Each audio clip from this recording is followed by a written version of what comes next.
સુરત શહેરમાં અડાજણ વિસ્તારમાં આવેલી કેટલીક દુકાનો અસામાજિક તત્વોના અડ્ડા બની રહી હોવાના આક્ષેપો વચ્ચે તેમના આતંકના સીસીટીવી ફૂટેજ પણ સામે આવ્યા છે। પોલીસ ઉચ્ચ અધિકારીઓના આદેશ છતાં સ્થાનિક પોલીસની કામગીરીમાં ઢીલાસ જોવા મળતી હોવાના આરોપો ઉઠી રહ્યા છે। સુરત પોલીસ કમિશનરના કડક આદેશો હોવા છતાં પણ જાહેરનામું યોગ્ય રીતે અમલ ન થતું હોવાનું જણાઈ રહ્યું છે। થોડા સમય અગાઉ શહેરના અલગ અલગ પોલીસ સ્ટેશન વિસ્તારોમાં સ્પેશિયલ ડ્રાઈવ હાથ ધરવામાં આવી છતાં સ્થિતિમાં ખાસ સુધારો ન થયો હોવાનું ચર્ચાઈ રહ્યું છે। હાલ પાલનપુર જકાત નાકા વિસ્તારમાં બનેલી ઘટનામાં અસામાજિક તત્વોએ દુકાનમાં સામાનના પૈસા ન ચૂકવી દુકાનદાર પર હુમલો કર્યો હતો, જેમાં દુકાનદારને દબોચી લઈને પકડી પાડી અને બહાર ખેંચીને માર મારવામાં આવ્યો। પોલીસે આ કેસમાં 2 આરોપીઓની ધરપકડ કરી છે અને એકને વોન્ટેડ જાહેર કર્યો છે। તેમજ ઘટનાનું રિકન્સ્ટ્રક્શન પણ કરવામાં આવ્યું છે। પ્રદેશ 24 ગુજરાતીના સવાલોથી પીઆઈ બોખલાયા હતા અને જવાબ આપ્યા વગર મૌન રહ્યા હતા।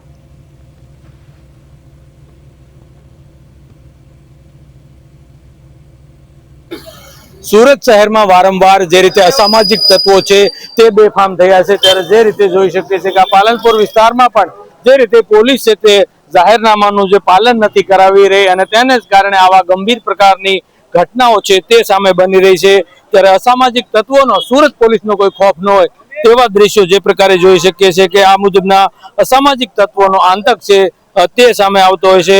જોકે ઉચ્ચ પોલીસ અધિકારીઓના આદેશ બાદ પણ સ્થાનિક પોલીસ છે તેની કામગીરી છે તે ઢીલી ચોક્કસપણે દેખાઈ રહી છે।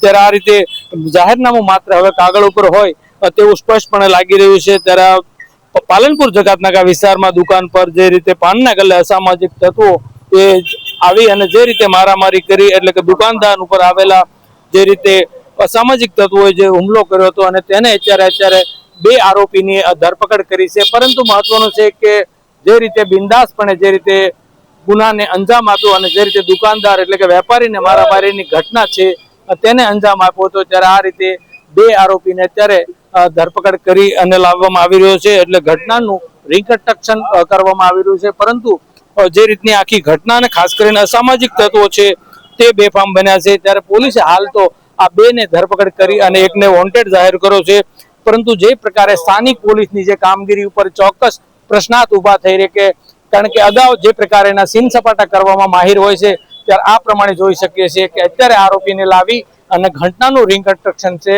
તે કરાવવામાં આવી રહ્યું છે। એટલે ચોક્કસથી ક્યાંક ને ક્યાંક જે ગુનેગારો છે તે બેફામ અને જે રીતે નશો કરેલી હાલતમાં આવી અને જે રીતે વેપારીને જે માર માર્યો હતો, અત્યારે આ પ્રમાણે જોઈ શકીએ છીએ કે આરોપી 2ની ધરપકડ કરી છે, પરંતુ હજુ એક આરોપી ફરાર છે, એટલે તેમને વોન્ટેડ જાહેર કરવામાં આવ્યો છે અને ઘટનાનું રિકન્સ્ટ્રક્શન છે તે કરવામાં આવ્યું છે। ત્યારે આ પ્રમાણેના દ્રશ્યો જોઈ શકીએ છીએ કે આ જગ્યા પર જે રીતે મારામારીની ઘટના હતી તે બની હતી અને તેમાં લઈને આ પ્રમાણે અત્યારે હાલ આરોપીના જે સીસીટીવી પણ આવ્યા છે સામે, કારણ કે જે પ્રકારેની દાદાગીરી અને જે પ્રકારે વેપારીને માર માર્યો હતો ત્યારે આ પ્રમાણે જોઈ શકીએ છીએ કે તે મુજબના દ્રશ્યો અને અત્યારે ઘટનાનું રિકન્સ્ટ્રક્શન છે તે કરવામાં આવી રહ્યું છે। ત્યારે હાલ જે રીતે જોઈ શકીએ છીએ તે મુજબના દ્રશ્ય અને ખાસ કરીને જે સુરત પોલીસના જે રીતે ઉચ્ચ અધિકારીઓથી માંડીને જે તમામ લોકો છે તેમને દ્વારા અગાઉ ડ્રાઈવ યોજી હતી, પરંતુ જાહેરનામાનું છે તે પાલન નથી ક્યાંક ને ક્યાંક કરાતું અને જેને કારણે આવી ઘટનાઓ છે તે વારંવાર બને છે। ત્યારે ફરી એકવાર આવી ઘટના છે તે સામે આવી છે। ત્યારે હાલ આ રીતે બંને આરોપીને જે રીતે રિકન્સ્ટ્રક્શન કરવા માટે લાવ્યા છે અને આ પ્રમાણેના દ્રશ્યો એટલે કે સુરત શહેરમાં અસામાજિક તત્વો છે તે બેફામ બન્યા છે અને ફૂલા ફાલા હોય તેવી રીતે ઘટનાને અંજામ આપી રહ્યા છે અને જે રીતે અત્યારે હાથ જોડી અને જે માફી મંગાવતા આ પોલીસના જે દ્રશ્યો છે તે અહીં જોવા મળી રહ્યા છે। એટલે ચોક્કસથી ક્યાંક ને ક્યાંક જોવા જાય તો જે રીતે અસામાજિક તત્વોનો જે બેફામ છે તે સતત વધી રહ્યો છે અને જે રીતે જોઈ શકે છે તે મુજબ સાહેબ શું કહેશો, કઈ રીતની આખી ઘટના હતી? ઉધાર લેવેચ મામલે બનાવ બન્યો હતો। જાહેરનામાનું પાલન થાય છે? 10 વાગ્યાનું છે, 10:30 સુધી દુકાન ખુલી રહી છે।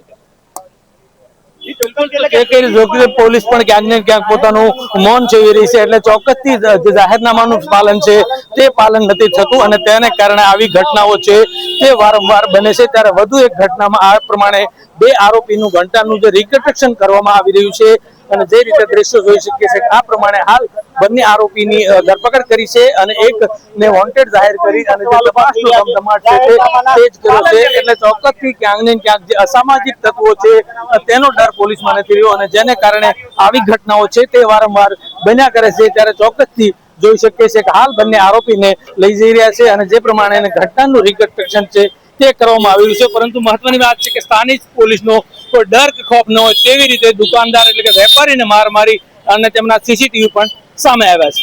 કેમેરામેન અજય કુમાર સાથે અરવિંદ રાઠોડ, પ્રદેશ 24 ગુજરાતી, સુરત.